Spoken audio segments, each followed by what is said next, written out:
president of Summit University of Ward 1. And I've lived there for 36 years. I was a member of the Legislative Advisory Commission under the leadership and the amazing work of Traherne Cruz. I want to make 4 quick points. I think I can make them in 2 minutes. The first is I want to congratulate the council for taking this leadership role of doing something historic, both for Minnesota and the whole country. I think we're going to do something that people are going to pay a lot of attention to. The second is, I want to say this personally as a Jewish person. I know that often we get prevented from starting reparations because we think it can't be done, but we don't know how to do it. The German government proved by spending $9 billion over the last 70 years to survivors of the Holocaust that reparations can be done. And if it can be done by Germany, it certainly can be done by St. Paul, Minnesota, and the United States, and it's long overdue.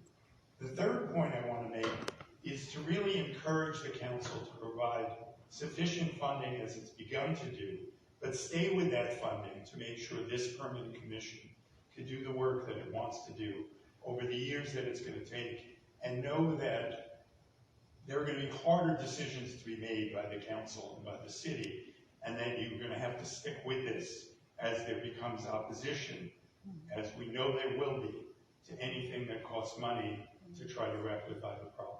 And the fourth point I want to make is simply that you as a council have adopted the Inheritance Fund. Not everyone sees the Inheritance Fund as a down payment on reparations, but I think we should treat it that way.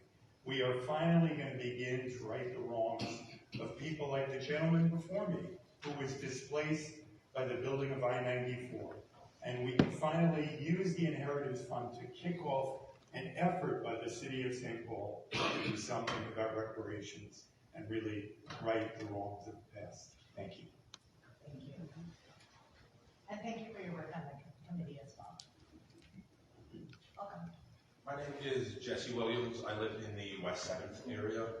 I'm a St. Paul lifer, and I just wanted to say I appreciate the work that you guys are doing on this. It's important work, and you are taking the lead for the rest of the state to show everybody else how to do it. So, thank you.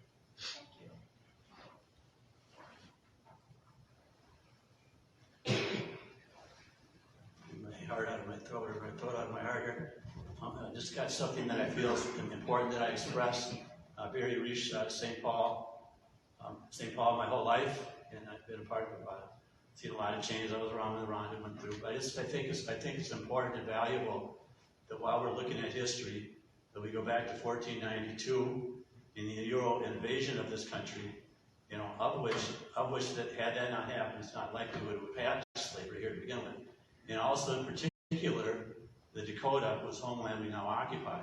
It just seems to me, as long as we're looking at history and making reparations, we should go back to the original First Nation people and begin there.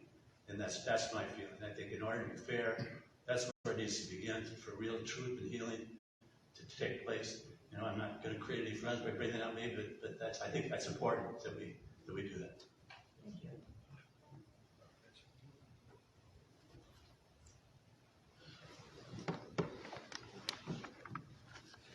Appreciate you council guys for having us here today. My name is Jeremy English.